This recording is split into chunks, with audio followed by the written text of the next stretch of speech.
Hello and welcome to Behind the Blockchain. Today I'm joined by Pepe Blasco, CTO of MELD. Pepe, welcome to the show. How are you? Doing great, Jack. Thank you very much.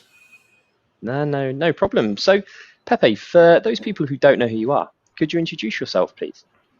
Sure. So I'm Pepe. I'm random Spanish dude that got into technology a while ago and managed to evolve in the technology ecosystem and participate in some cool projects. Did a lot of work, had some good luck, and now I'm CTO of MELD, one of the biggest projects in the DeFi space in Cardano. We are expanding to more networks. Um, I'm also advisor to a couple of other projects, which we'll probably touch base during the recording of the importance of being aware of other things in the ecosystem aside from your main kind of project and company. And yeah, that's me. Someone who likes technology, someone who has been in technology for, I will say, over 12 years now, and specifically in blockchain since 2016 or 2017. I Okay. don't really know the exact date because for me it was a quite easy on ramping into the ecosystem rather than a hard all in into the blockchain space. So yeah, that's me. No, that's cool. So why did you take an interest in technology in the first place then? For me, technology has always been relevant in some way or another. I was this kid that basically touched all the buttons on every single device that my parents or my family had. Quickly transitioned to being that guy who knew how everything worked and everything could be resolved on a smartphone or on a laptop. So I was like the designated tech support for family and friends. Um, I think technology since long time ago has allowed us to do many cool things, um, specifically computers, because technology is like everything is technology. Creating a chair is technology. Creating a better way to harvest your farm is technology. But specifically computers, automating things, making so that you can program things and they will happen. That's amazing. It's like you tell someone or something, hey, you have to do this, and this, and then it happens. However, now it becomes that we humans are kind of the weak end, and therefore most of the problems or most of the things that break is not usually because of the technology, it's because of our own fault. And I think that has also have a big impact on my life and how I perceive um, careers, like making sure that you work hard and you try and have as many kind of guideline points as you want, but also that try accept mechanic that in programming we have, um, work for the best, prepare for the worst. So always have that kind of backup, make sure that you are aware of the risks and consequences of the risks and adapt your life around it. That's brilliant advice. So could you talk us through your career journey so far then? Did you have those kind of guidelines and those points that you wanted to kind of go out and achieve? To talk us through it. So for me, kind of my career started when I was like 13, 14 years old. Um, Wow, okay. I started doing like random websites, random projects for um, local local things like the organization of friends and family or um, an English school in my hometown. And so I was that kid who knew about technology, wanted to do something, and many people will allow me to create around them. Okay. Then that quickly transitioned into, for instance, in high school, I instead of taking computer science lessons, because on those like classes I was not learning anything, I created or I co-founded robotics group. So I was teaching younger people on how to create robots and how to program them and we participated in like competitions across Spain. It was pretty cool.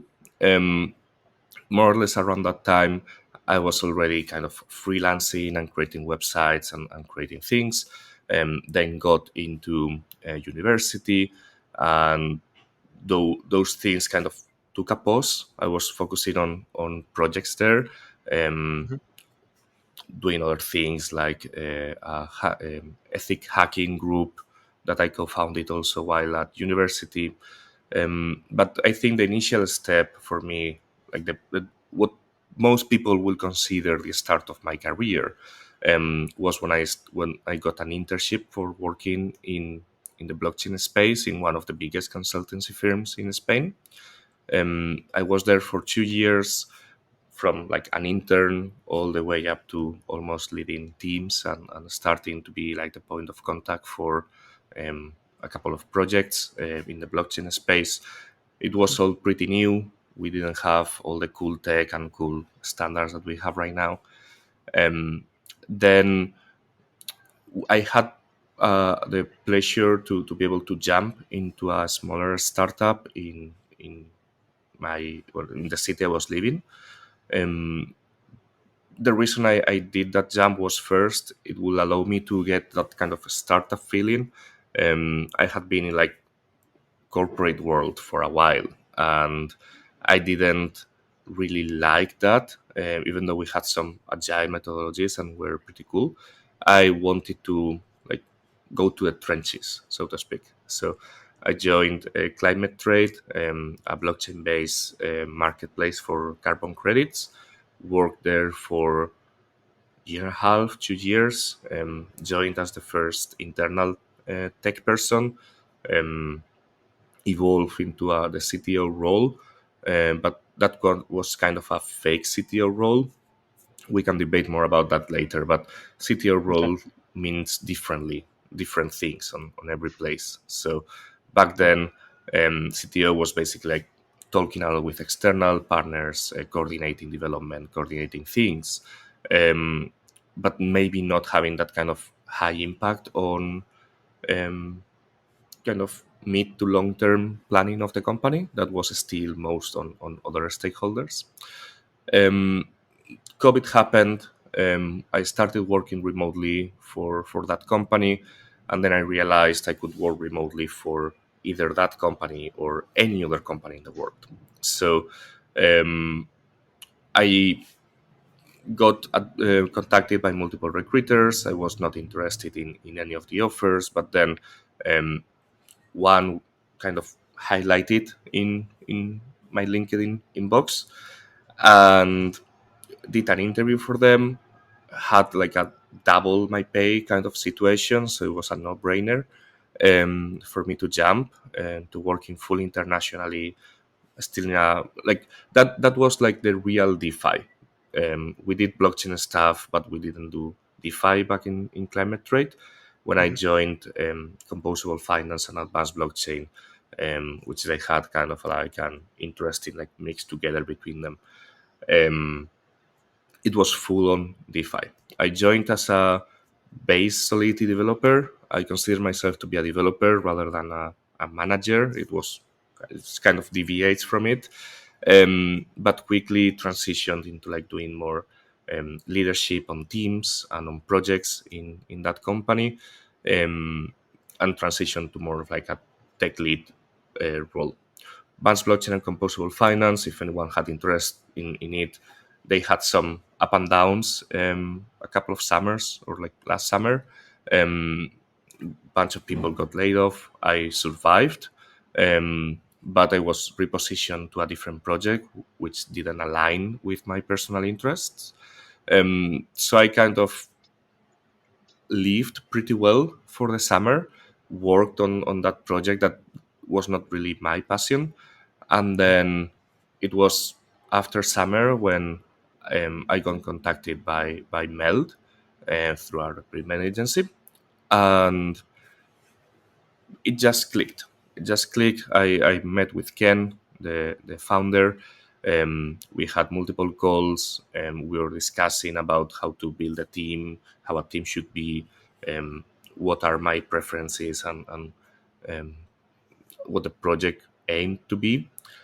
I had a very very good feeling, and the part that kind of sealed the deal was that before signing the offer, I got to meet Ken in person, and something that I think is super important in the DeFi space and in the crypto world is we are all humans, and we should treat everyone as humans. And getting to know that human person um, was kind of a key factor for me to say yes, because it was no longer working with like a random stranger who used a pseudonym and an avatar as profile picture.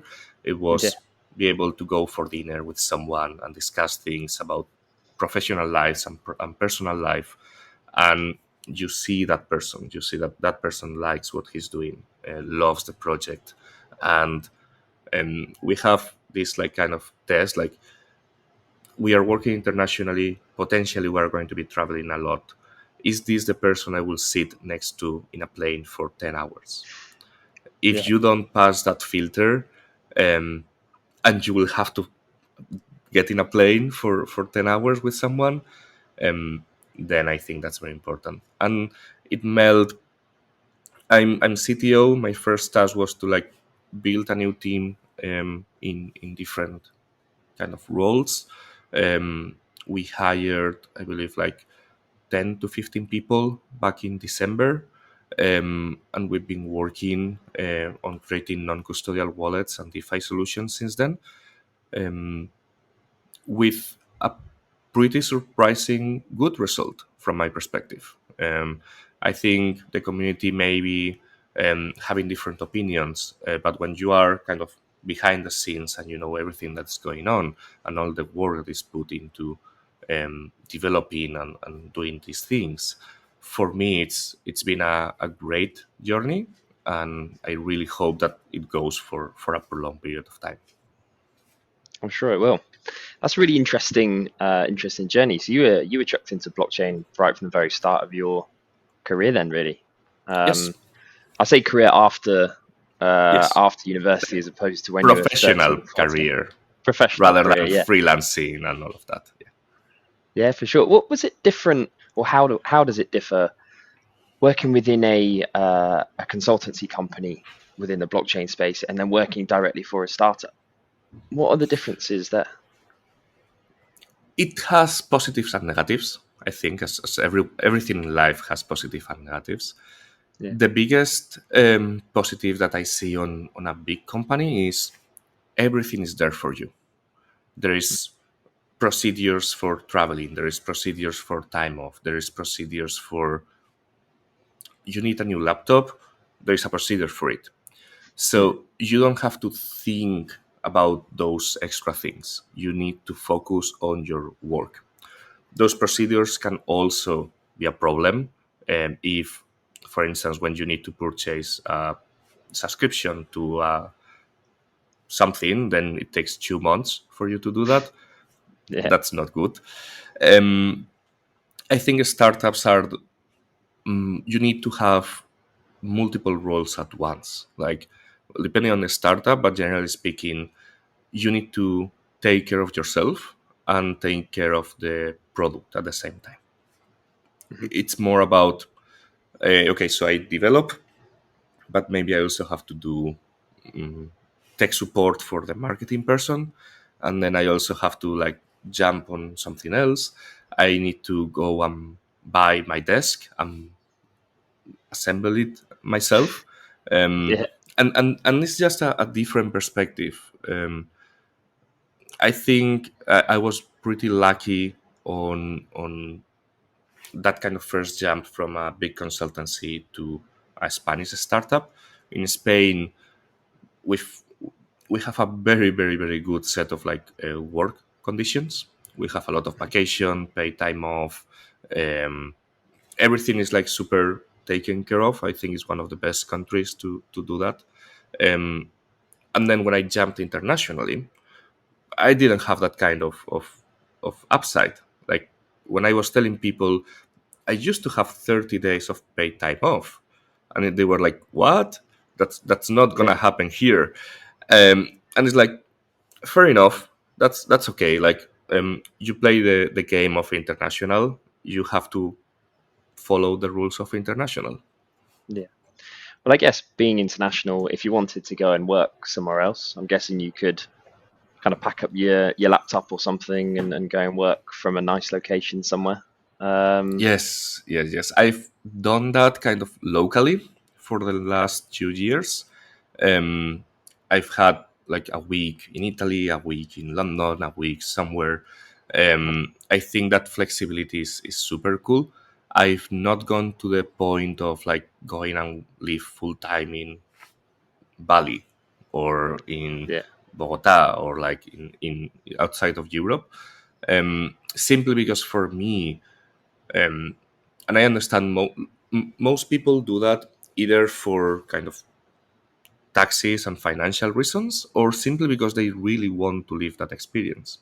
For mhm, me, I have my friends, I have my family nearby. I travel a lot, but I always have that like home to go back yeah, to.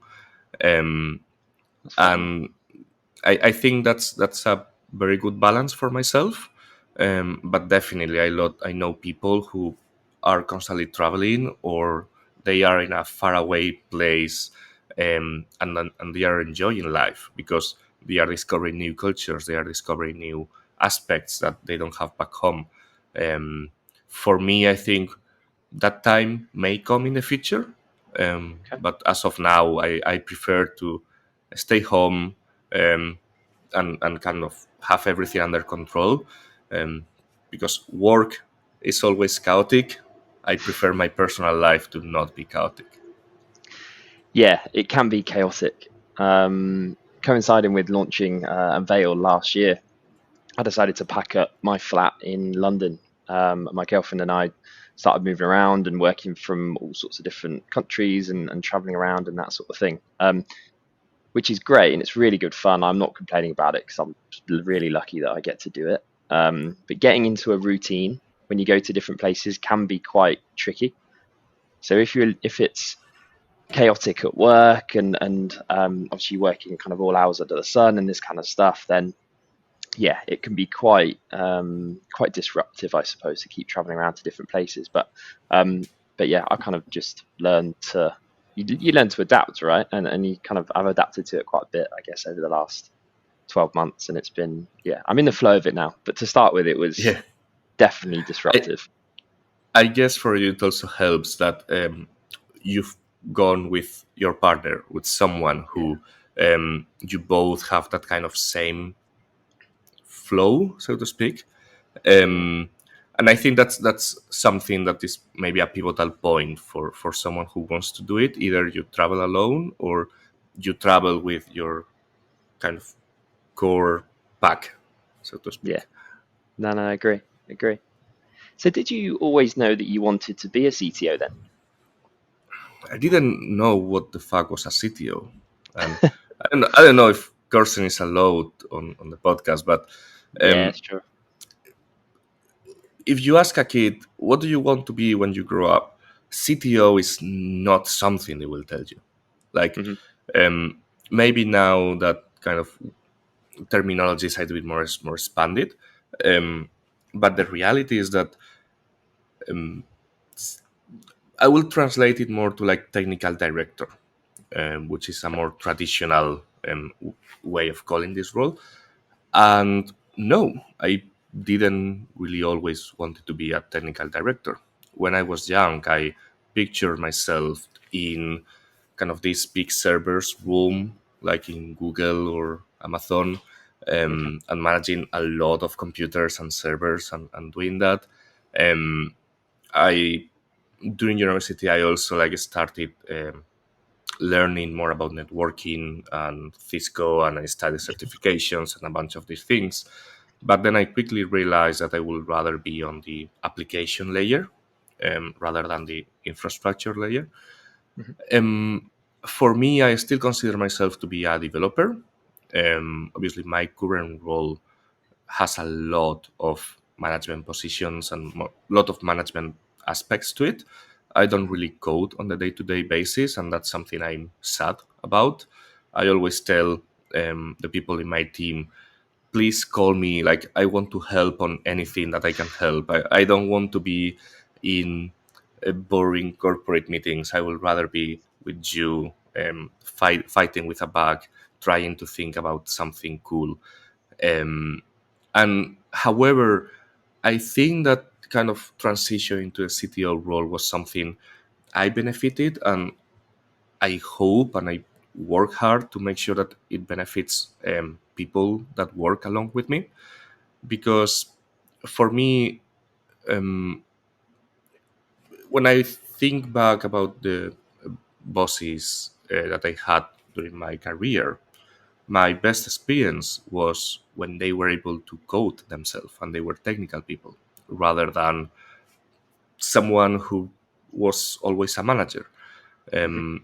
So I think it's important that having that capacity to discuss with someone who understands what you are talking about, that makes, for me, that makes a lot of difference. So I try to be that kind of person and role for the people working in my teams, um, to be there for them, to support them, to know, to let them know I'm one of you, and just like trying to filter the corporate aspect so that you can focus on developing technology. So have any of them called you recently and got Yeah, you to jump yeah, on any problems and stuff with them? yeah. I do it almost daily, and I enjoy it every single time. For instance, right now we are um, designing a staking system. When this recording goes live, probably it's already audited and live, and people will be able to test it. But right now That's we cool. are developing a staking system for the MELD token, um, mixing different strategies and aspects that I've never seen before together in other staking systems. And we are always constantly like finding, okay, so how do we resolve it? How do we resolve that? And what they do is they ask me like, hey, can we please go through it together? I don't always have the answers. I usually don't really have the answers to everything, Yeah. but it's there is like this theory of the rubber duck, that when you tell things to someone and explain it how it works, you find the solution yourself automatically, kind of thing. Okay. So I am that kind of rubber duck for them, someone who listens and understands what they are talking about. I may ask a couple of questions. I may suggest how to start debugging or solving some issues. Um, but they end up being the ones mostly resolving things. So yeah, I think of myself as a support person. Mhm. People usually have like the CTO on top of the rest of the team. I consider myself to be kind of below them so that I support them and I give them the tools to do their job.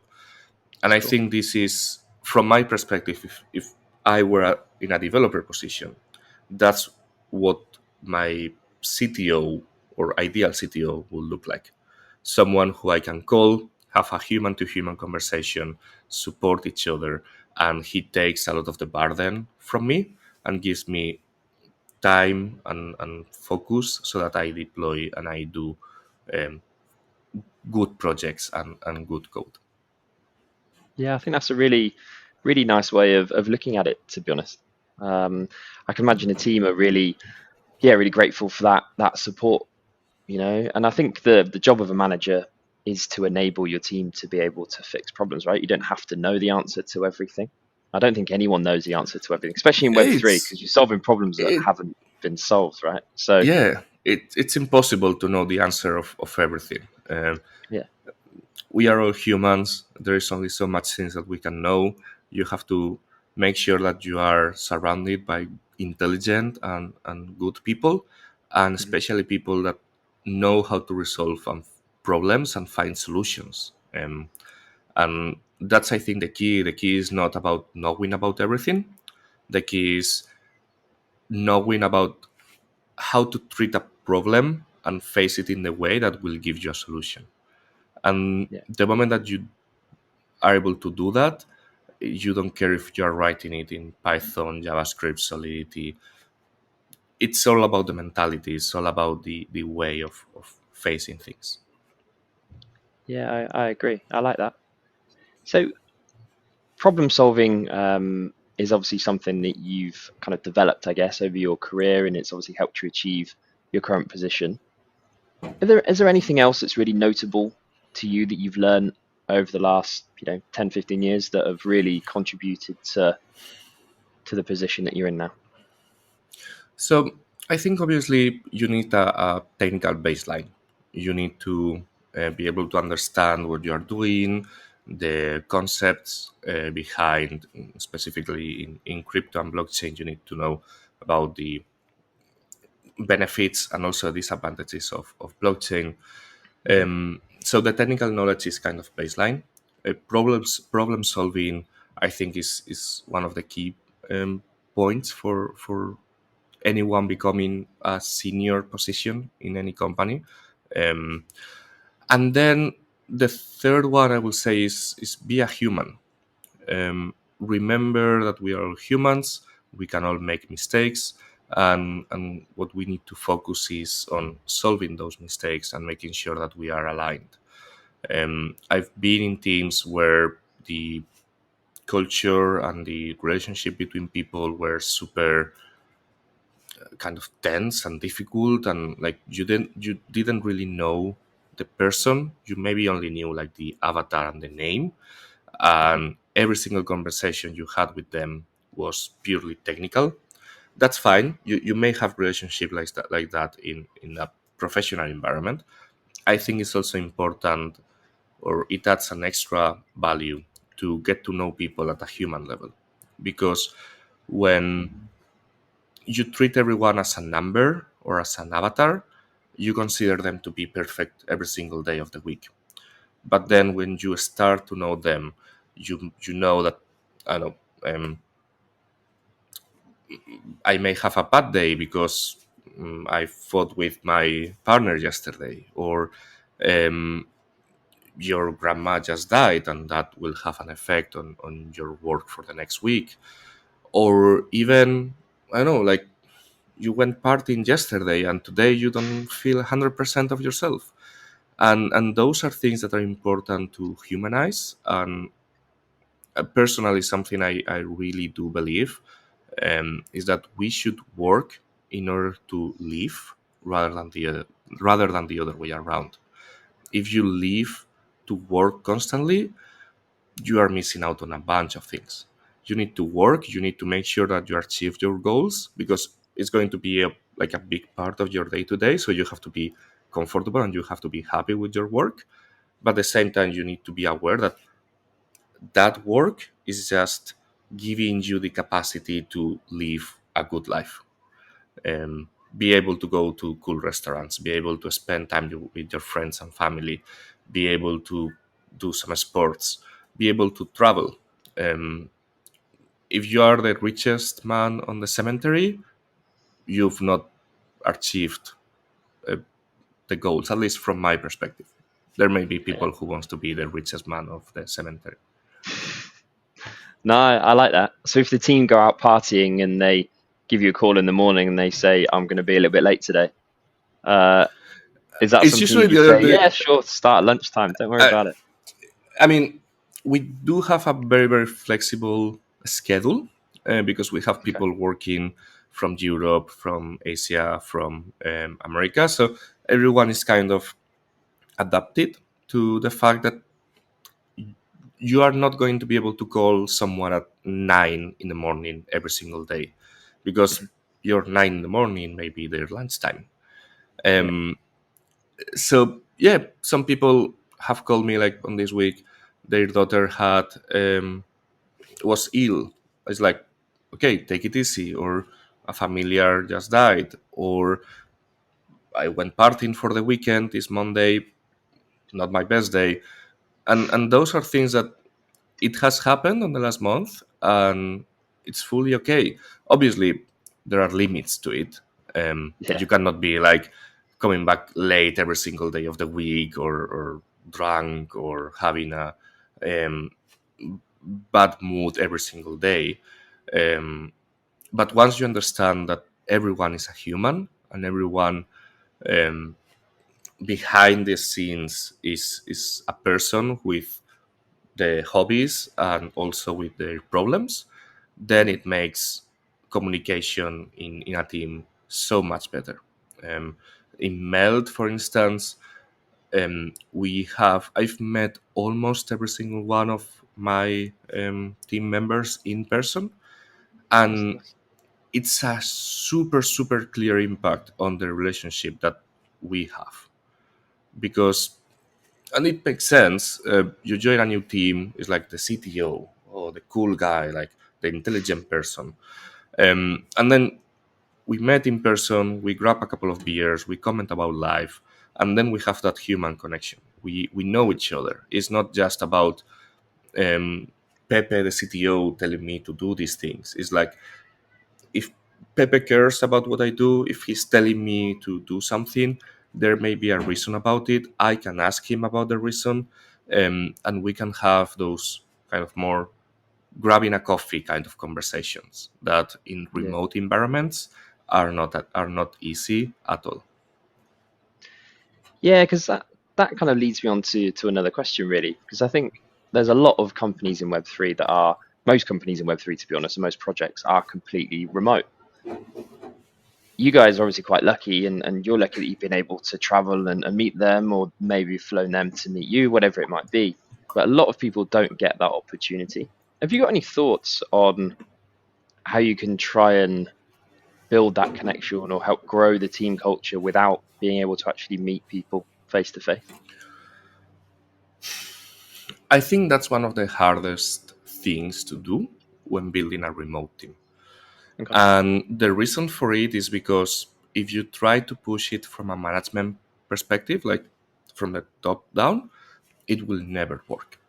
It Yeah. will never work if you force people to be on a 30-minute conversation um, once a week with a random person in the team. That's never going to work because they are not going to be interested in having that conversation.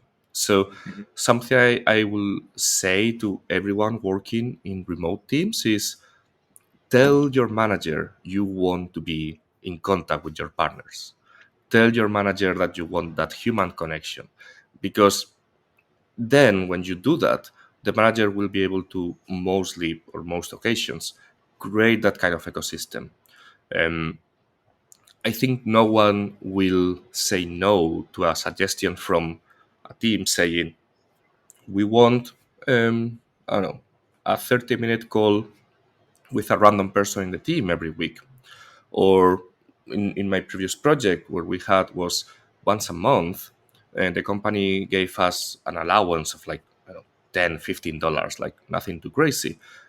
We had like a lunchtime together. It was Okay. funny because lunchtime for some people was like breakfast, from other was lunch, and from other was dinner. But we Yeah. had that possibility of doing an activity together, discussing it even more informally about things, and it paid out significantly because you have that connection with the people, um, and it's no longer a random person in the internet. Is someone who, I mean, you don't have to become friends with him, but having that connection with him or having that understanding on who he is a key aspect. And to all managers and company leading remote teams, make sure your people know each other in person. If you have that possibility, spend the budget. It's expensive. It's very expensive. It's a logistical nightmare flying people from 15 or 20 different countries into a single location. It's expensive and it's a logistical nightmare, but it pays out. Even if you mess up like restaurant reservations for 20 people in a random city in the world, uh, that will also be an experience that the team lives together, and they will be able to base their relationship around. Mhm. I've been lucky that in the different teams I've been working, I've been able to meet people in person, And I can assure you it's been a key aspect on improving the performance on a professional level as well. Yeah, I really like that. Um, I'm a big believer that people should get together, or you should see people. Obviously, I really like the remote working side of things, and I like that you can have work-life balance and you can kind of have that flexibility with life. But yeah, I definitely think it's key to meet people face to face. Doesn't have to be all the time, even if it's a couple of times a year or once every 4 or 5 months, or whatever it might be, or even just once if that's Yep. the only possibility. Um, Yeah, yeah, and 1,000,000%. You always build a better relationship. I think it's also important because for me, most of my days is spent in meetings and talking to people. That's kind of my job. But for developers, they spend 95% of their time alone. Mm, And it's very difficult for them to have that kind of environment where you can message anyone and like grab a coffee. yeah. So if you are lucky and you have a personal environment that can support you on that, that's fine. You will survive. Like you can tell your partner, let's grab a coffee. I need like a 15-minute break. But if for whatever reason you are like living alone in a flat or in an apartment and you don't have that capacity, it burns down over time. Mm. And you need to have some way like escape valve somehow to disconnect from work, even if it is 10 minutes on the mid of the morning. Yeah, I agree. I agree. I think I think it's important to be able to definitely have that human connection and that personal connection, So I know you briefly touched on it, and there's probably no straight answer to this, but what does a day in the life of the CTO at MELD look like? It's different every single day, and Hmm. it's different every single month, meaning that different months or different areas of the development stage require different roles from my end. Um, some days it's more about discussing with external people, external partners, potential partnerships, integrations, audits, um, relationship with third party companies. I do that kind of role from a more Okay. technical perspective. Then a lot of catching up with everyone in the team, making sure that they don't have any blockers, making sure that they have everything that they need to do their work um, as good as they can. And I will say 50% of the time is just responding to messages and adapting and resolving issues. Um, Okay. Things like, I don't know, managing subscriptions, managing access, managing everything. Um, it mostly goes into my end. There is obviously a part of the role that entails on looking into the mid and long term strategy of the company and the product, both from a product perspective and from a team perspective, and we as a team get to that point. What are we requiring? What are we Mhm. missing? What are our strong points and our weaknesses? And also something that I enjoy from time to time, although it's not always positive, is also being in contact with the community. Okay. At the end, CTO role is a public person's role. It's a politics role at some degree. So making sure that everyone in the community gets their questions answered, supporting people in the community, um, getting feedback from people, getting Mhm. feedback, checking if it is reasonable feedback or if it is something that they are struggling with, trying to resolve it. So basically, I'm like an octopus with like five different things at once. Um, we are trying to, on the last couple of months, um, get appropriate persons for certain roles. So we Mhm. now have a product person who has taken a lot of like the work that I did on purely product related aspects. We also now have a tech lead who can cover my back for and dealing with the team on most things and on follow up and test things. And for me, the end goal, and this is potentially a controversial opinion, but the end goal of a CTO is that the company doesn't need a CTO. Like, Okay. make sure that you have surrounded by people who are able to sustainably guide the company to where you see the company going. So obviously, I'm pretty far from it right now, but the goal is making sure that everything runs smoothly, so that you can discover new areas of development, rather than having to babysitting or taking care of the things that are ongoing right now. That's, I think, the goal for a CTO position as a team grows, um, becoming the reference person, becoming the politics person, um, but making sure that everything is able to run without them. This is very kind of idealistic. It's not something that most people or most company ever achieve. Um, and I think the biggest test to see if you are on the good track of accomplishing it is taking vacations. Um, Okay. like, take a week out, see what happens. If you have to come back 3 hours after the start of your vacation, you are doing something wrong. If you've been able to go through the week barely responding messages or supporting people, then you are on the good track.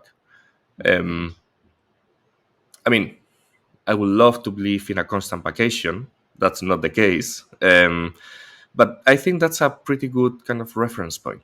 Take 1 week of vacation, see what breaks, and identify those issues that you are missing, and check if that's something that you need to work on, or maybe you need to improve the people you work with around, to make sure that those things don't break and there is not a single point of failure that is the CTO person.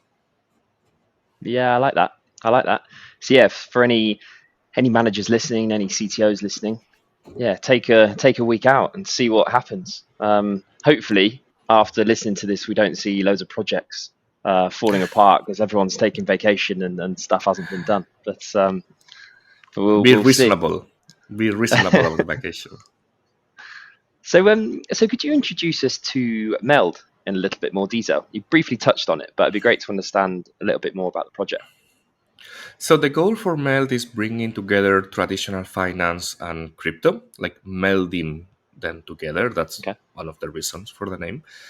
Therefore, what we do is we develop products all around that kind of interconnection. We have our own blockchain that we built on top of an Avalanche subnet. It's currently the biggest subnet in terms of validator count, and we are super happy on it. And we keep on expanding, and we have a very interesting um, set of things that we want to introduce to ensure that that runs smoothly. Yeah. We have our own protocols. We are developing a lending and borrowing system in EVM. We did have one in Cardano. Well, we do have one in Cardano, but it's currently um, on hold for deployment because we detected that the way currently the Cardano network works doesn't support for a secure deployment of these kind of systems. Okay. There is a lot of controversy in the community. Some people don't agree with this, some people do. Um, we are the most affected ones because that protocol has been developed, is totally open source. Anyone can go into our GitHub and check it. Um, but we've done our analysis. It's right now not a secure approach to deploy it. Therefore, we are now developing an EVM version of it that we will be deploying into our subnet. Okay. And then on the other end of the spectrum, we are building a bank, a neobank, challenger bank, whatever you want to call it. A lot of asterisk for legal reasons. There is a proper name of calling these things, but it's basically a Yeah. bank. Is what you can have in Revolut or N26 or like a neobank, where you will be able to hold your fiat and it will be, rather than what most banks are known about, because they reject crypto. They don't allow Mhm. you to like transfer to Coinbase or to Binance, and they put a lot of trouble to you, or they ask a lot of questions. We are embracing crypto. We want our customers to be crypto users. Therefore, we'll have a non-custodial wallet already live for several months in the web environment. We are bringing our mobile app that will be tightly connected with the banking services, and also in a non-custodial crypto wallet. We don't want to have control of your funds. You should be the one controlling your funds, nor your keys, nor your crypto. Um, and bringing those things together, there is a set of products or tools around there that will allow you to easily on and off ramp crypto. And one of the end goals to see if that first iteration of product is successful, is that you will be able to take a fiat loan against your crypto. So That's cool. the example is pretty easy. I'm pretty sure people in this podcast have come here, or you know of people that have a lot of money in crypto, but then they cannot afford to pay a car, or they don't want to pay Yeah. for beers because they have everything locked in crypto. Um, with this system, you will be able to um, do a lending of your crypto. It will generate interests, and you will be able to borrow against that crypto directly in fiat with our automatic exchange, all Okay. non-custodial. So that the end case will be, you will have I don't know, 10 bitcoins in the protocol, and you will go to a bar with a credit card or a debit card, pay, and automatically everything happens behind the scenes. You keep your exposure to Bitcoin. You are not selling anything. You are taking a small loan or a small borrow, and potentially automatically repaying it with the interest that your 10 bitcoins are generating. So it's That's cool. basically a free beer, not losing exposure to Bitcoin, and making sure that everyone in the crypto world has a bank that wants them as users, rather than a bank that um, takes them out or pushes or asks too many questions. If you want to Mhm. transfer $1 million in crypto, we are going to give you the tools for it. We are not going to be asking any questions. For the fiat side, there is obviously regulations that need to happen, and this is not something that we like, but it's the fiat world. The banking Yeah. world has the things. So there is a KYC process and things like that, but you will always be able to use the crypto products independently without any kind of KYC or any other regulatory um, aspect. Yeah, sounds cool. And what happens then? This might be getting too into it. But what happens then if the value of your crypto that you have stored in the platform or staked in the platform drops below the value that you've loaned out? Well, a liquidation happens. Like a Okay. lending and borrowing protocol, same as Aave, same as Compound. Like there are many already in the ecosystem.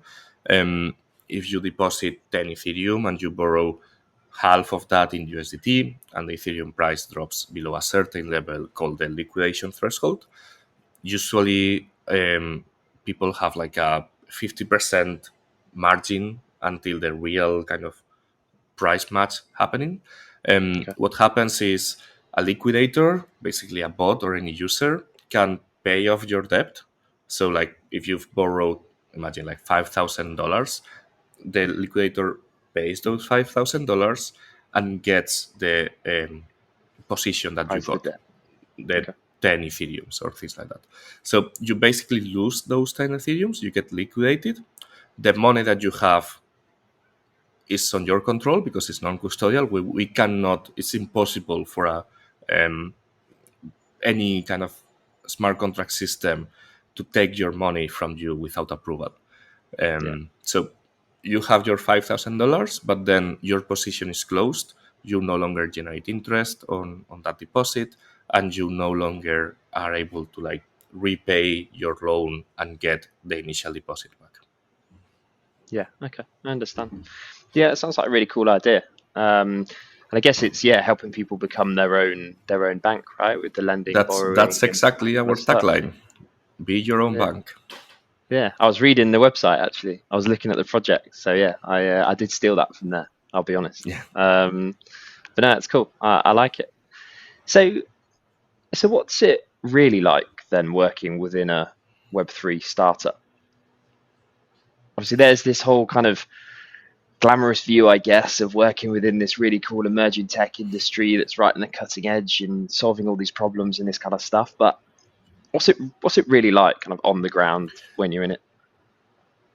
The reality is, I mean, I will say it's heavily dependent on the project that you work. So I Okay. think one of the things that Web3 startups and the Web3 world heavily differentiates from traditional jobs is that it allows for a wider range of structures happening in the company.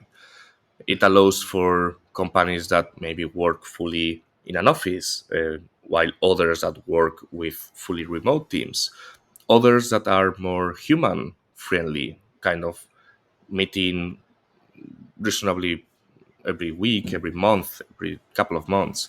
Others that work completely on pseudonyms, and you don't really know who is behind that pseudonym. So for me, my perspective is it's exactly the same as any other job, but with a higher risk due to the volatility of the market. You Okay. still wake up and you have to do your job, and you get paid for it. What job you do and how you do it depends on the company. How you get paid and the amount that you get paid depends on the company. But at the end, the only biggest real difference I've seen and noticed is there is much more volatility in this market, that gets compensated by having a higher salary structure overall compared to traditional markets. And you can see Hmm. it on any job offering, like Yeah. crypto projects. It's pretty common to see 50% or even double the salary for working in crypto than compared to working in a random company that is doing video games or something. Um, so something I will recommend, and I recommend everyone, I try to apply it myself, is use the money wisely. It may not be forever. Um, That's don't good get advice. used to earning 1,000 or 1,050 or 2,000 $100, $200,000 per year. That may not be forever. Enjoy the life, take profit of it, buy a house, but don't get yourself into debt. Don't get used to the lifestyle of earning 6 or 7 figures, because that may not be forever. Hmm. And I know a lot of people who earn a lot of money and use it very, very fast. Now they cannot earn that kind of money, and they are in a bad position. So make sure that you have, I don't know, a year's worth of savings on your normal life to die, life on day to day basis, Yeah. so that if you're unlucky that your project is shutting down or there is layoffs or anything, you can survive. But on the other hand, take profit of that. Make sure that you're enjoying the extra yield for your work that you're getting. Get a fancy sushi, go on a trip, um, get an iPhone. I don't know. Enjoy life, but be reasonable about it. Don't spend money that you cannot afford to lose. Yeah, I think that's really good advice. And I've actually seen salaries over the last 12, 18 months. I've seen salaries in the Web3 space fluctuate a lot, to be honest. It's one of those industries where when you're in the height of the bull run or height of the bull market, projects are paying whatever they would need to get certain skill sets into the business. And then now we're in the bear market, those projects have committed to paying this much salary, for example, for someone, say they close down or they make redundancies. Now that person's expectations is has increased to what salaries might have been in the bull market, whereas now we're at the bottom of the bear market. Their expectations are not being met. Salaries have come down, and it's much harder then to be able to find a job right now because say you're getting paid $200,000 a couple of years ago. Now you might be being paid 120, for example, which is quite a tricky thing to get your head around, to be honest. And if you're in a role and you're thinking, right, now I've reached this point, I'm worth this much money, this is great, my life's set now forever because I've achieved this certain level, and as you said, I've set my life up that way. To then go back and be earning, what's that, 45, 50% less than what you were earning before, is a really hard thing to do. And it's quite a hard thing on your mindset as well, to be honest. Yeah, I don't have the answers to how to get around that, to be honest. But it's a yeah, very case by case personal thing. Um, yeah, for me, I jokingly say pretty often, um, some days I will gladly change my position for a normal developer for half the pay. Um, and my life will mostly be the same, but obviously you will have to cut down on a bunch of the extra things. yeah, As long as you are not in debt or you are not in a bad position from it, everyone can live without fancy sushi. yeah. I agree. So what's it been like then building in a bear market compared to building in a bull? You've obviously been in the Web3 space for a long time, seen a few cycles and stuff. What's the difference? What does it feel like? I think the best. So for me, I've been through like different cycles now. Um, on on a bull market, everything goes bananas. Like salaries increase, you suddenly get like double the headcount on every company in 3 months.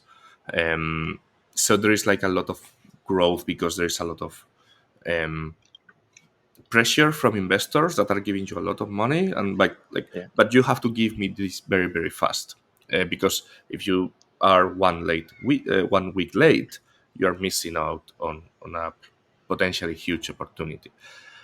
Personally, I enjoy building on a bear market because you don't have that kind of pressure. However, it needs to be a company that, even during the bull market, has prepared for a bear market.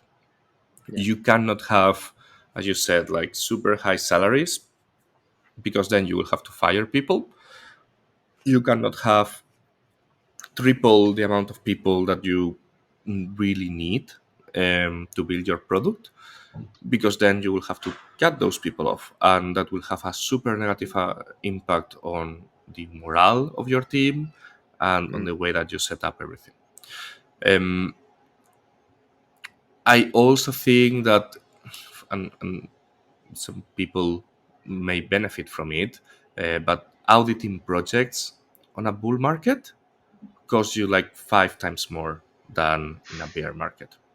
Okay. And obviously auditors heavily benefit from it. I've seen auditing companies, like 2 years ago or a year and a half ago, that they were billing an insane amount of dollars to companies, and they had like a year wait period.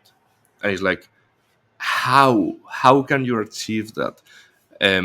While now budgets for auditing are pretty more reasonable.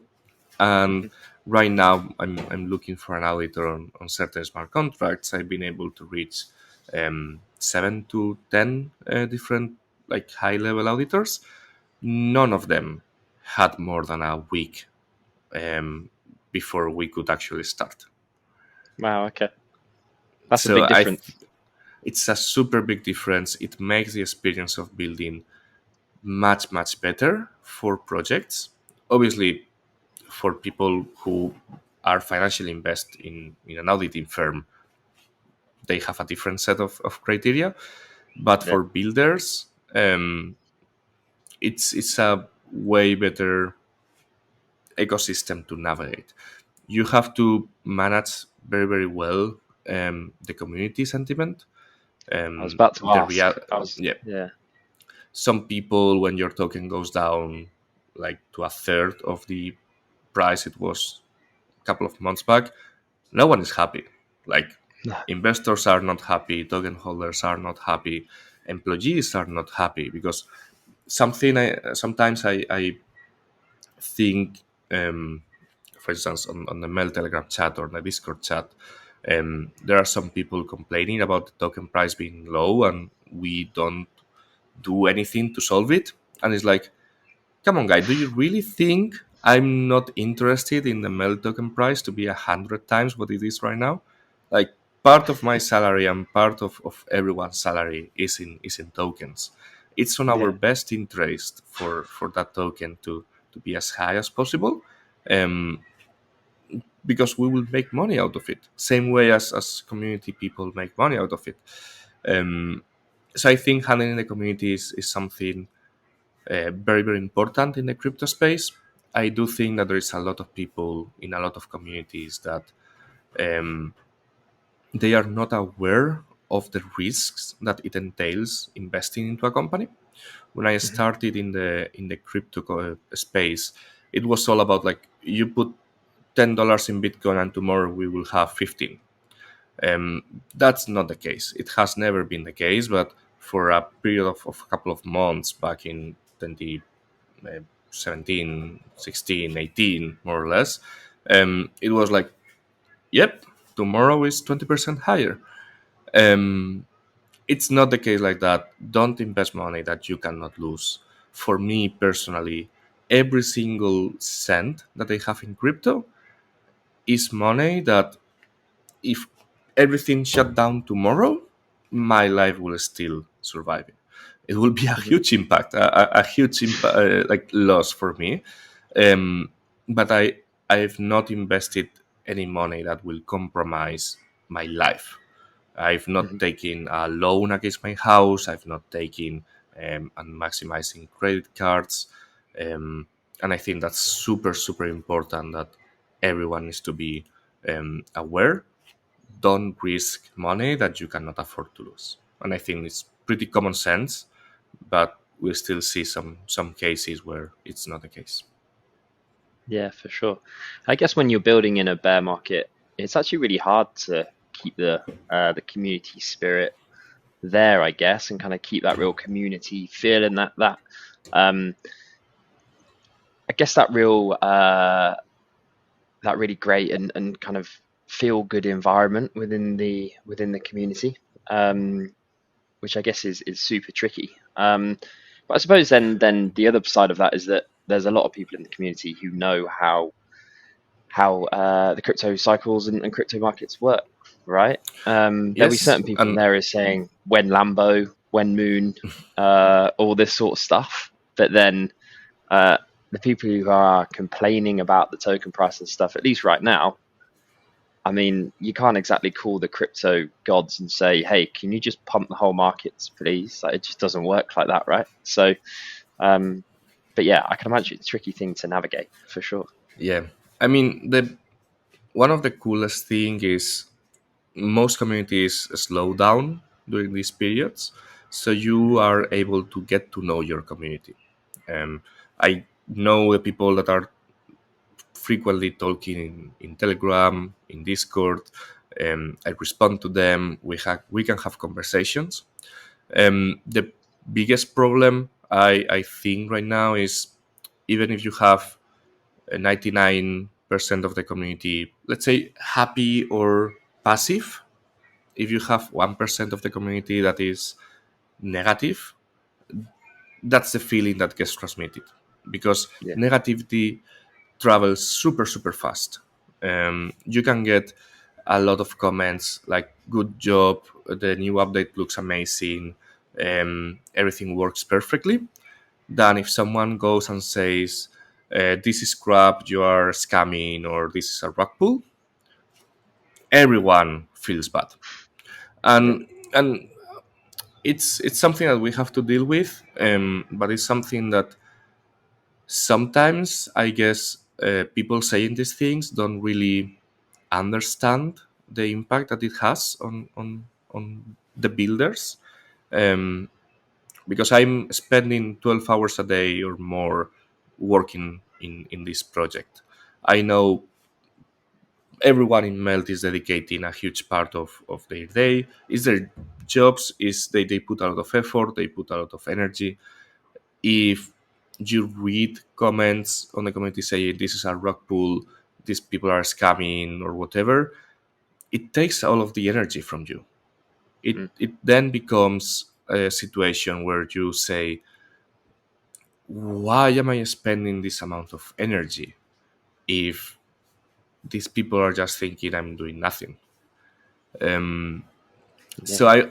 I will say uh, there will always be bad actors on communities, but for the good actors or for the people who are really in that community, um, make sure that you put your voice out also for the good things, because at the end, and coming back to the beginning, we are all humans.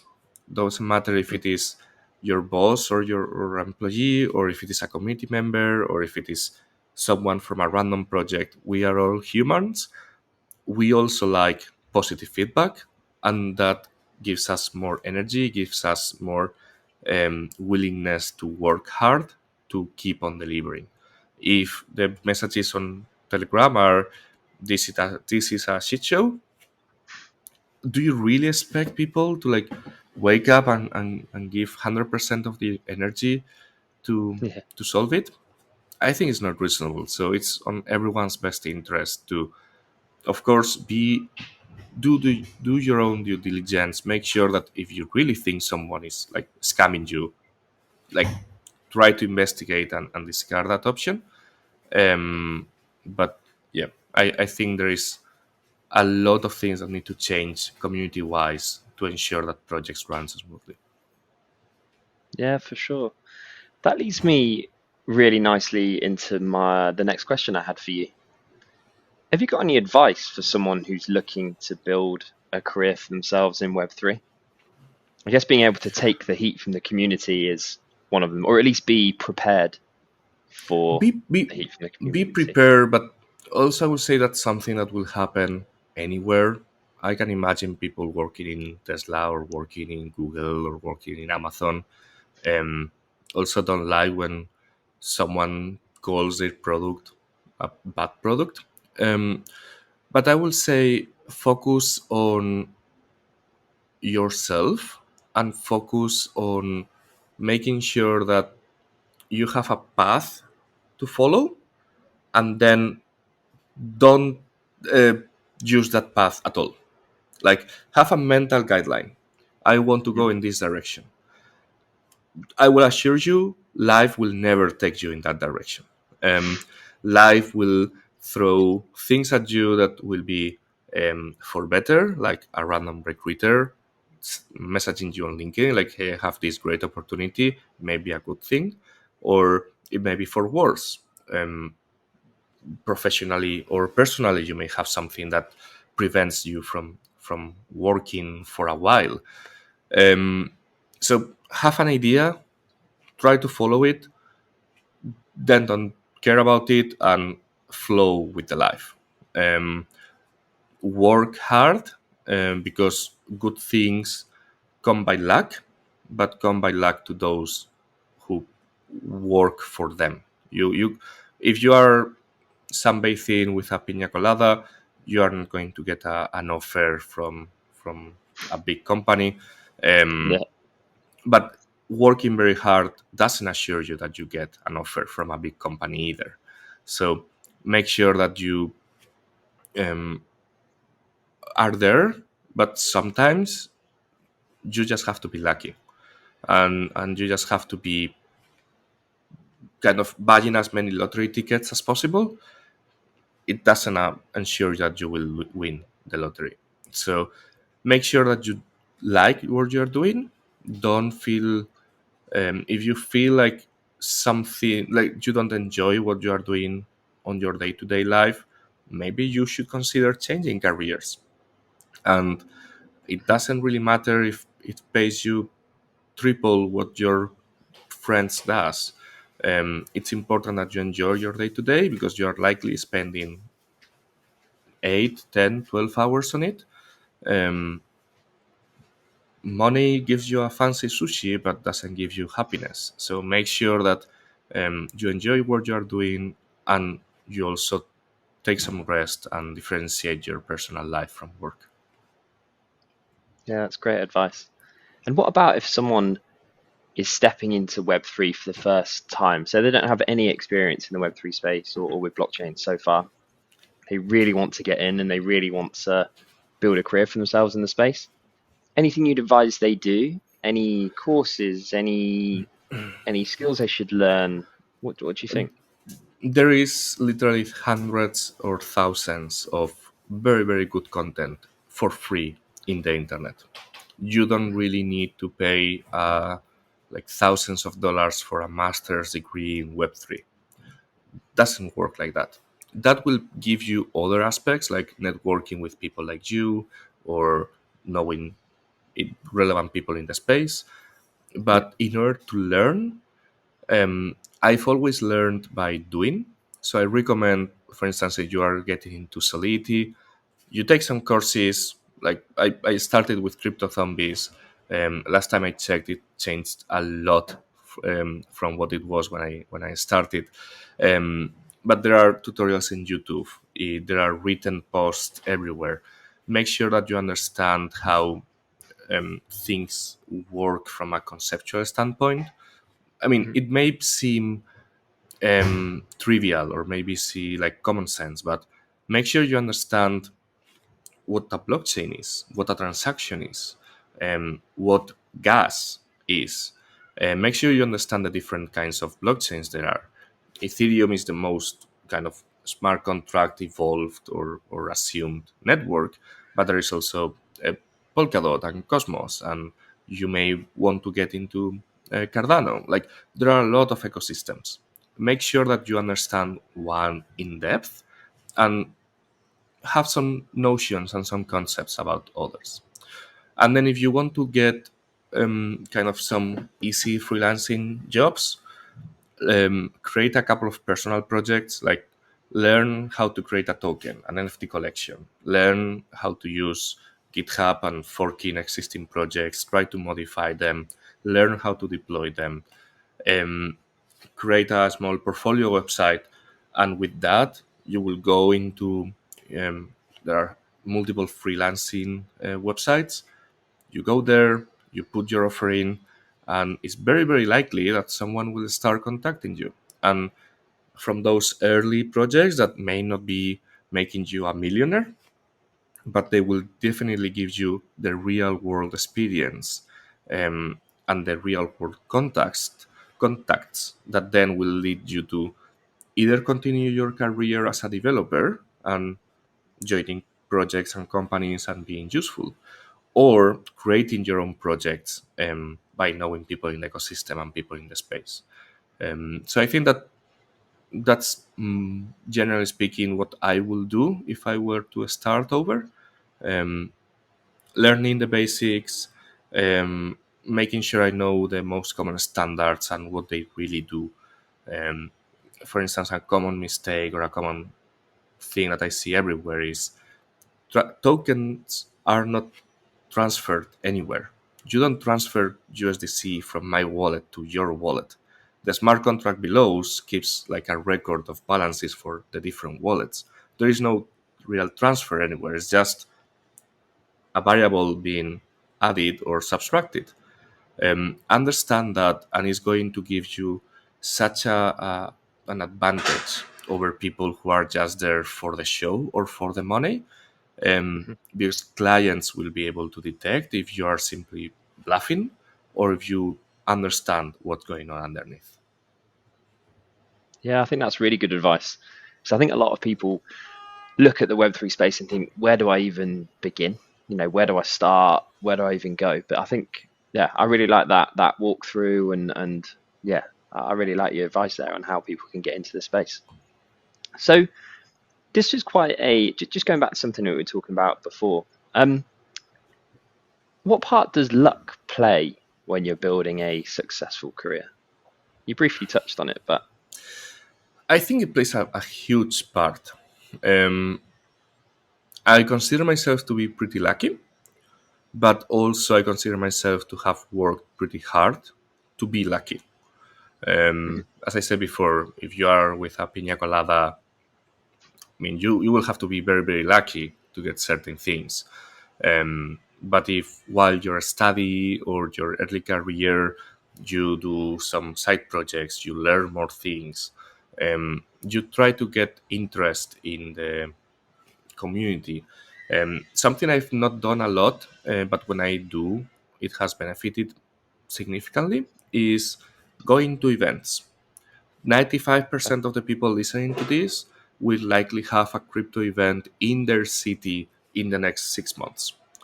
Go there. Maybe 10 people, maybe 100 people, but if you go there, you will be able to talk and discuss with other people who may have a similar or a different approach, and you're opening up for opportunities to happen. I I think without preparation, you can have as much luck as you want. It's not going to happen. But for me, it was about putting myself out to the world and then making sure that you respond to those instincts. Like I get maybe 20, 30 messages from recruiters every single week. Um, Most of them I discard, but there will always be this possibility of CTO of Amazon. yeah, Why not? Um, Not gonna happen anyway. But um, put yourself out there, learn, make sure you have the technical capacity and the technical knowledge, and also be able to sell yourself. You can be the most amazing programmer in the world. That if you are going to get in an interview process, and you cannot talk about yourself or you cannot have that kind of human interaction, you are likely not going to you are not a good fit for a startup, most likely. Or maybe yes, depending on what they are looking for. But it's going to be harder for you to get a position if you are not able to talk about yourself realistically. Like, don't quote me on saying lie about anything or like oversell yourself. No, be realistic. But I see now I'm not doing so many interviews, but at the start of the year I was easily doing um, 15 to 20 interviews per week. wow, You will be amazed at the amount of people that had the skills and they knew what they were doing, but they didn't have the capacity to communicate around it. mm, And especially in a remote environment, communication is key.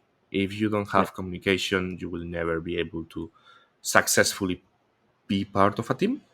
Therefore, learn, put yourself out there, and get some basic capacity to talk about you. Don't be afraid of talking about you, because there will be people who know way less than you do that will be talking about them very, very good, and they will get your job. Even though they are less capacitated or less prepared to do that, they will get your yeah, job because you were not able to defend your knowledge. yeah. That's really good advice as well. Um, yeah, communication is key. Obviously, as a recruiter, I speak to, as you can imagine, hundreds and hundreds of people every week, to be honest, about their job searches or about companies that are looking and that sort of thing. And yeah, good communication skills is at the top of every employer's list. Um, but I do think sometimes it's quite tricky as an engineer, as a developer, to develop those communication skills, especially as you going back to something you mentioned at the start around a lot of developers might be on their own a lot of the time. It's quite difficult to be able to build and develop those skills, right? If you're by yourself. So I Yes. guess you have to be almost seeking the opportunity to be able to engage with people and Yep. seeking the opportunity to do it, which sometimes it is against a lot of what people would like to be doing. So you do have to take yourself out of your comfort zone, I guess, to be able to then improve those skills. And something I will suggest is, if you don't want to do that, or if for whatever reason you don't know how to do it, there will always be a place for you, but it may not be the one that you want. It may be Mm, on that. Don't get me wrong. Some people really enjoy being kind of in the shadows, just coding, building, and you like someone telling them exactly what to do. They do it, and that's it, and that's totally fair. Um, but when then the bad times come, or when there is a layoffs, or when a performance review comes, you will be just another guy. You yeah. will not be showcasing your work to your manager or to the people who may be able to give you a raise. So I really hate people that just kind of say and never do. Um, but the people that do, you need to make sure that you also say about it a little bit. Mhm. Live in the shadows, be happy in the shadows. I've been in the shadows and it has been super great. But make sure that what you do in the shadows gets visibility. Great advice. So that's the part that luck plays in your development, and then other skills that you can use or need to develop. On the other side of that, you have to work hard to be lucky, as you said, and obviously there's a lot of sacrifice that comes with that. What Yep. part does the sacrifice play in building a really successful career for yourself? I will say it's heavily dependent on the individual position. For me, I've been sacrificing, or means there is sacrifice, and then there is like liking what you do so that you dedicate a little bit more time. Um, so, for instance, when I was at the start of my career, I was working. Um, I sacrificed part of my personal time because I wanted to learn further on what I was doing. I got into a master's degree that took Fridays and Saturdays, and then all the extra work that it entailed. So I was in a point where personal life was very, very small or non existent. It had an Mhm. effect on friends and family. Um, so, sacrifice, I will say, gives you an advantage, but you also should not compare to others, because there will always be someone who sacrifices more than you. Um, Yeah. there will always be this guy in university or in work that stays the full day working because they don't have anything else to do. So don't compare you against them. Compare you against yourself. Are you doing everything you can and everything you are willing to do to improve on your professional career?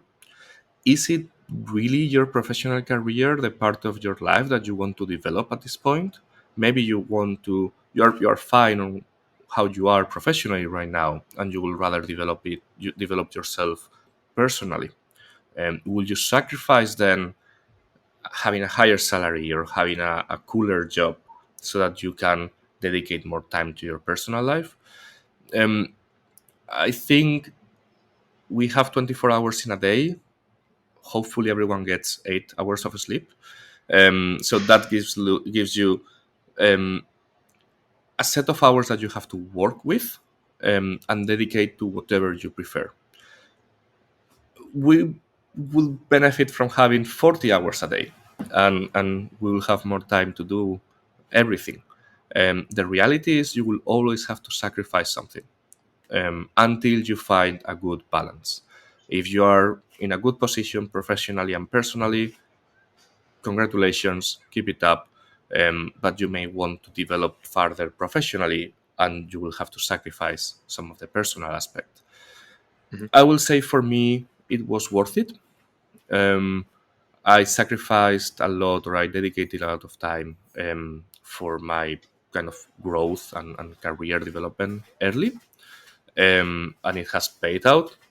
If you tell me 10 years ago that I would be in the position I am right now is like, no, you're crazy. Like, that may happen when you are 45 or something. Yeah. I think it has heavily, significantly speed up my capacity to grow. Um, but as I mentioned before, it was also partially luck. Taking the risk of 6, 7 years ago going to blockchain, not knowing what would can happen. Like, what if in 2020 blockchain disappeared? Mm. All the sacrifices I had made until that point will be for nothing. Yeah. It will have an impact, it will have a benefit somehow, somewhere, but it will be not as impactful as it has been for me.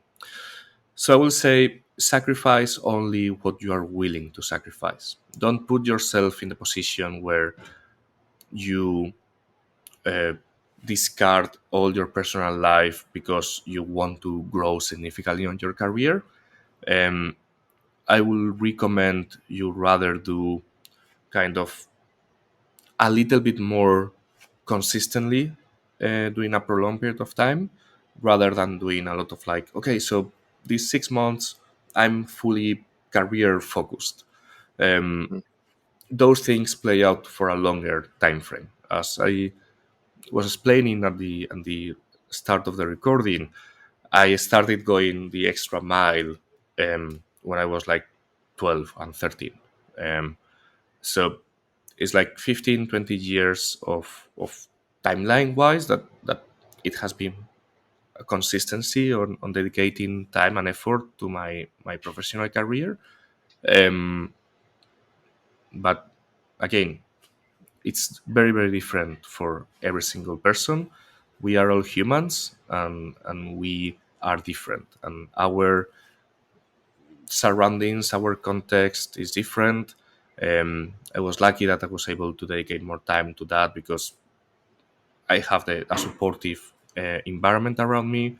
Some people Yeah. may not have the financial or the personal capacity to do this, and yeah, I think it's heavily environment dependent, um, and mm, even if you sacrifice a lot, luck is also a part of the reasoning. So Yeah. don't kind of hit yourself if you are having bad luck. Eventually, you will have good luck, and the same for me. I've been having a very good luck streak. I'm worried about the next week, or sorry, the next year. Um, maybe something bad happens. Well, I hope not. I hope not. Um, no, I think that's really yeah, really good to understand. That yeah, there is sacrifice involved with everything. But it's, I guess, choosing the level of sacrifice that you're willing to make, um and yeah, and I guess then taking accountability and taking responsibility for that decision. Don't say you're not getting anywhere in your career, for example, if you're not putting the work in to be able to achieve certain things, or don't necessarily blame everything on luck, because there is an element of, well, a huge element of the harder you work, the luckier you get in quite a lot Yep. of industries. Obviously, there's Uh, still uh, there's still a massive luck element, as you said, around blockchain and Web3 crypto could have completely disappeared, and then obviously you'd be trying to find a career in something else. So there's definitely an yeah, element of luck involved. Um, but yeah, you still have to take responsibility for the things that you can control. That's your exactly. responsibility. I will say like 60 to 70% of success rate is work, and the rest is Mm. luck. So make sure that you put everything you can into that, and again, making sure that you prioritize what is important for you. If Mm. for you it's important to have a 9 to 5 job and then shooting on the computer and not being involved and going with friends, that's also a legitimate option to take. Yeah.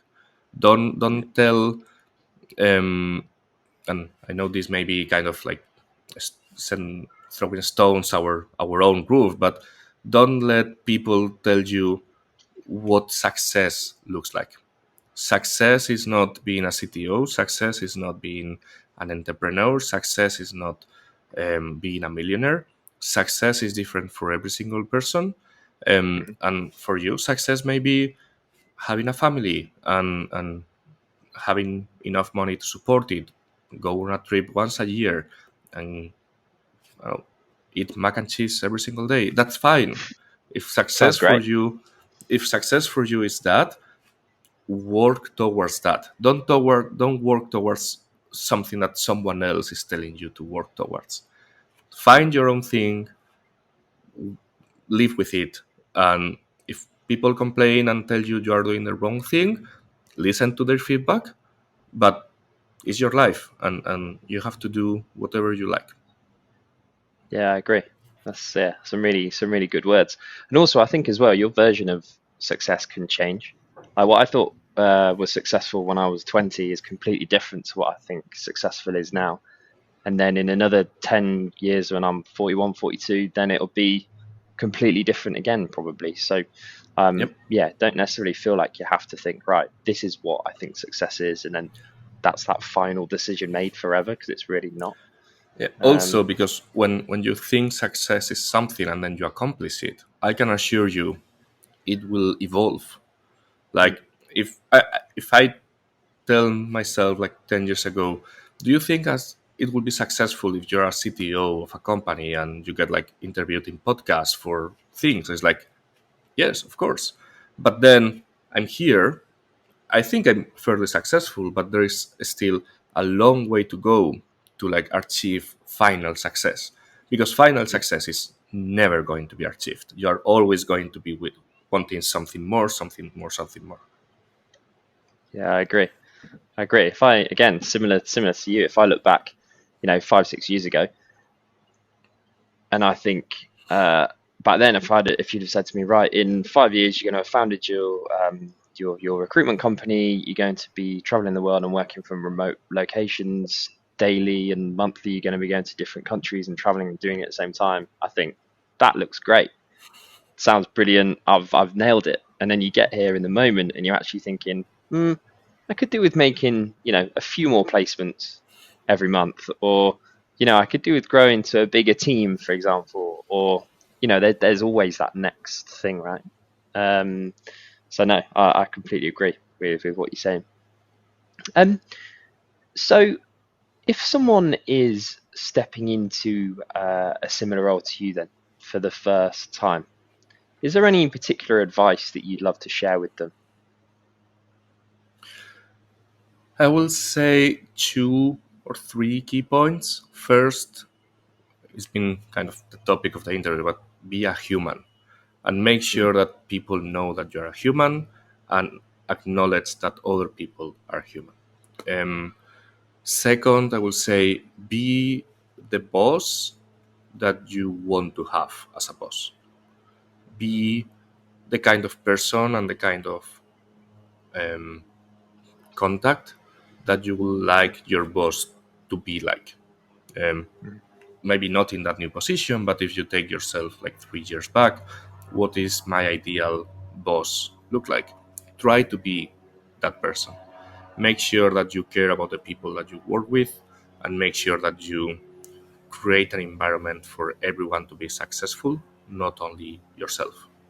yeah, Because when the rest of the people feel great and are successful, then it directly correlates to your thing.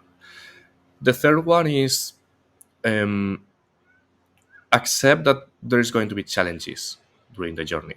Accept that you will make bad decisions. Accept that there will be things that don't play out as expected. Learn to navigate those things. Learn to understand that when someone complains or when someone shares a different point of view of yours, um, there is likely something behind that you can benefit and learn and improve from. Um, and I think that's pretty much it. Like be be the person you want to be. Um, Put yourself in a film, or like imagine yourself you are in a series and you are the boss of an office. Would you think that guy is a cool guy, or do you think that that guy is an idiot. Be the cool guy, don't be the idiot. I like that way of looking at it. Yeah, think of yourself in a TV series, and then yeah, think what you'd view of the character. I like Yeah. that. That's a good way of looking at it. And if you could go back then to the start of your career and give yourself a piece of advice, anything you'd say to your younger self? Buy more Bitcoin. Um, no, I think realistically, um, if I were to start again, I will potentially, um, like what we were discussing earlier about like pushing hard on the accelerator so that you get successful fast. Maybe you don't need to put that hard. Like live your life, have personal life, make sure that you take care of friends, family, partners, making sure that you prioritize yourself. Um, but life is not always being on a computer. Um, Success, as we mentioned, is always going to be a moving target. So don't obsess with achieving things at 25 or at 30. Things can come at 35 or 40. Um, Yeah. that has actually been a conversation I've had with multiple friends. Like, so you are now a CTO.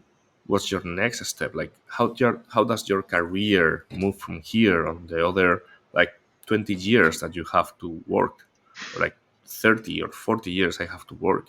It's like Yeah. no idea. Just go with the flow. So maybe it's also a wise decision to not force things to happen early. Take your time. Um, take like use the opportunities that may appear in your life and understand that they may be once in a lifetime kind of opportunity. Um, but take care about yourself. Take care about yourself. Enjoy what you do. Make sure that you are working and you are spending time in an environment that it fulfills you, and both kind of in the work side but also on the personal side. um, are you enjoying spending time with this person? Are you enjoying going for beers with this friend? If you are not, what are you doing? Like, come on, no one is forcing you to be friends with anyone. You cannot be friends with everyone. So Mhm. dedicate time to what you enjoy personally and professionally. I think that's really good advice. Really good advice. So, going back to something that you said at the start of the podcast, you mentioned that you got into blockchain as soon as you came out of university. You went straight into blockchain. That was what you wanted to do. Why Web3? Why blockchain? Why was that the direction you wanted to go? So I've been kind of like different phases on that question. The Yeah. very first one is it attracted me a lot, the direct implication that a piece of code could have with money. Okay. That one Bitcoin, one Ethereum, it was directly trading, totally decentralized, and people will like buy it from you, and you will be able to do so many things just on programming. I was very amazed by it because it was kind of a next generation kind of programming world when I started.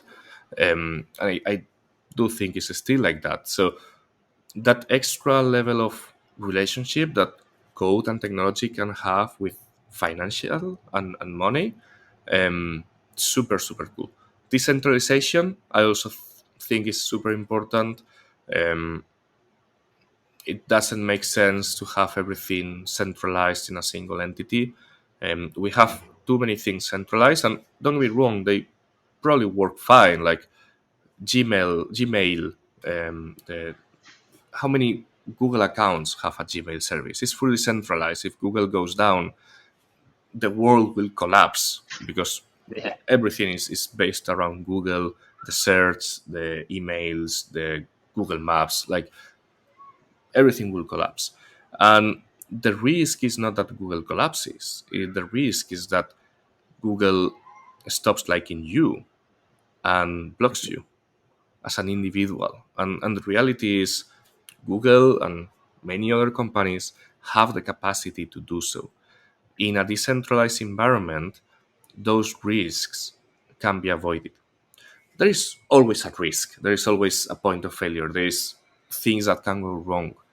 Um, but if you have a decentralized mailing system or messaging system, there needs to be a lot of things going wrong for that to disappear.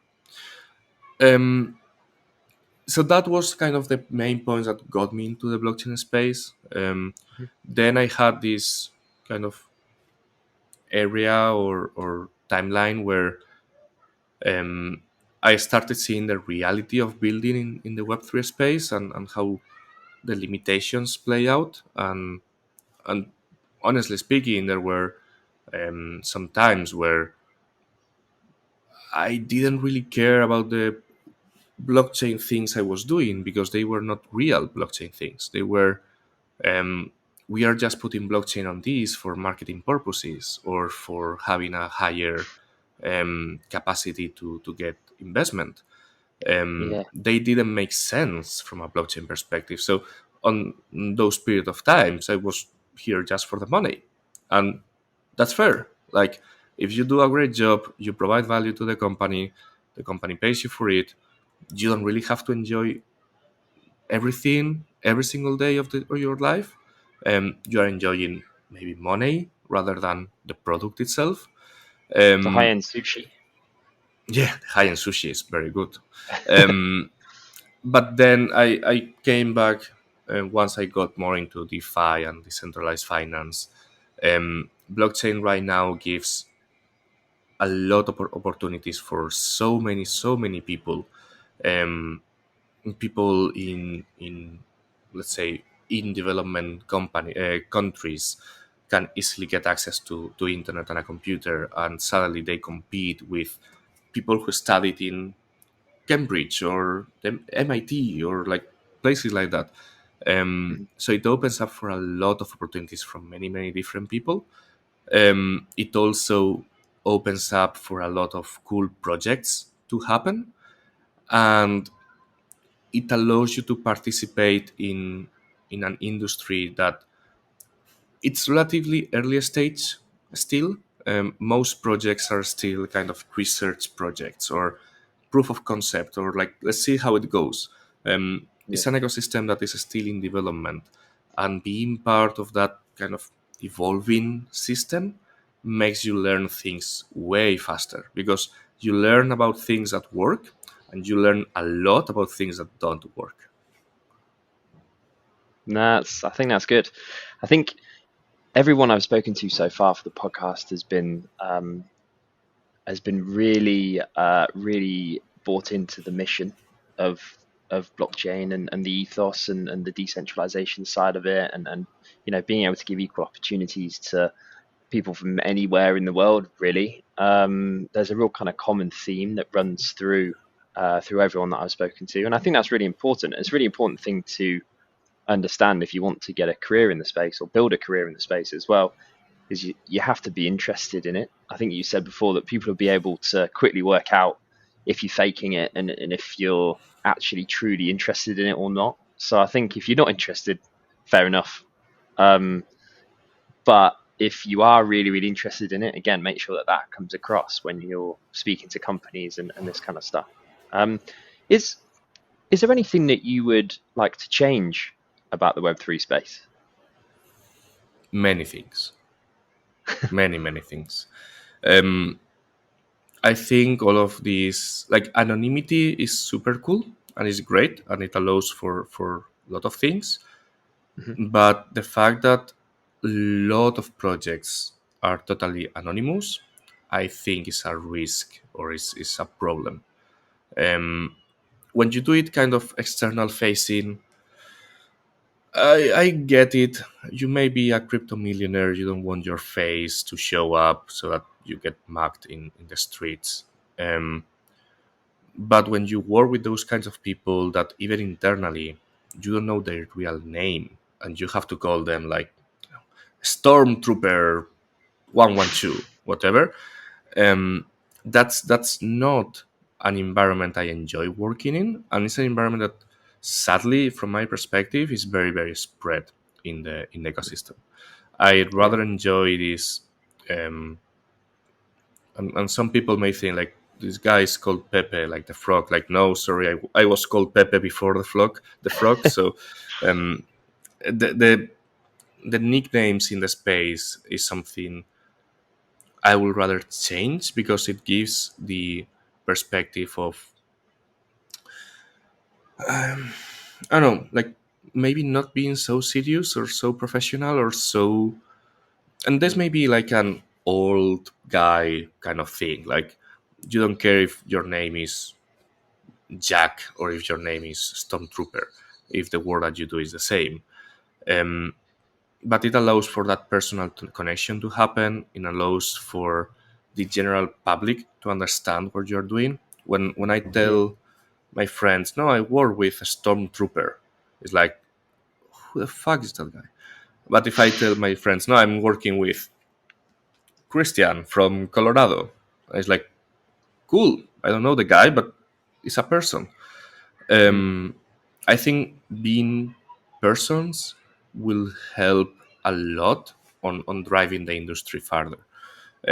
However, I do recognize the benefits of anonymity and the capacity that it gives for certain things to happen. And privacy is something that should always be respected. Um, what else I will change from the industry? Um, this like get rich quick mentality, or like this pump and dump mentality. um, I think there is a lot of people that are participating in buying shit coins, buying um, coins or things that they think they are going to make money out of it, while in reality it's just like a group of 10, 15 people that are really making money out of it, Yeah. and you are just giving them money. um, I think is if crypto is so full of scams and problems and things going wrong, it difficults significantly the capacity that we have to go mainstream. Don't get me wrong; it's still happening on like more traditional technologies like emails. Like, I am the prince of whatever. Please claim this $1 million when clicking on this link. That can happen on emails, that can happen on websites, but in crypto right now is such a big part of it. You need to be super super careful which link you click, which person you talk to, um, everything around crypto. You need to be super careful, um, and I think that's a problem that is significantly impacting our capacity to go to market or go Mhm. to big markets. And the biggest problem is a lot of people participate in these things, and not being aware that they are kind of benefiting someone else. They are not benefiting themselves. Um, and yeah, that's pretty much it. I think, um, depending on the week, I hate crypto or I love crypto. And I think that's something that everyone who really knows and really is in the ecosystem goes through, um, because there are so many good things. At the same time, there are so many things that is like, really, are we still doing this? So I think it's Yeah. just a maturing industry, a maturing ecosystem, and hopefully it improves significantly on the next months and years. Yeah, I think it will. I think it will. There's a lot of people building in the space now, and obviously that's only going to increase, right? So as more people come into the space and as more projects start to really kind of kick off and launch, or whatever it might be, then I guess those issues and those problems there that you've talked about. Hopefully, we kind of iron them out and it's kind of smooth sailing afterwards. But who knows when that's going to? I mean, it might happen 6 months. It might happen in 3 years. We don't really Yep. know. But cool. So Pepe, if you could summarize then all the advice that you've spoken about today, which is a lot of it, to be honest. There's some really, really great stuff that you've talked us through. As a leader in Web3, if someone is looking to follow in your footsteps to become the CTO of a really successful Web3 project, any particular advice that you could summarize for them? I think it's been very clear through like the almost 2 hours that we've been talking that I consider very, very important for people to be humans and people Mhm. to treat people as humans. Um, be the person you would like your boss to be. Be the person, and the other way around also. Like if you are an employee and you want to keep being an employee, be the employee that as a boss you would like to have. Um, Make sure that you sacrifice things according to your priorities. Make sure that if you want to prioritize your career, you are putting that extra effort. But if you will rather prioritize your personal life, that's totally fine. Just be aware of and transmit that information to the people surrounding you, um, and enjoy life. Um, you don't have to be working hard 24 hours, 7 days a week. Um, Enjoy life, take profit of the benefits that remote working or high salaries may give you. Get fancy sushi, um, and be happy. That's great. Well, Pepe, thank you very much for taking the time to have a conversation today. It's been brilliant. You know, you shared some Yeah. some great advice. Yeah, a lot of the advice I'm going to take on board for myself as well. So, yeah, I really, really do appreciate your time. And yeah, I'll speak to you soon. Thank you so much, Jack, for the invitation. It's been a pleasure. Yeah, no problem. Take care. Bye bye. Bye.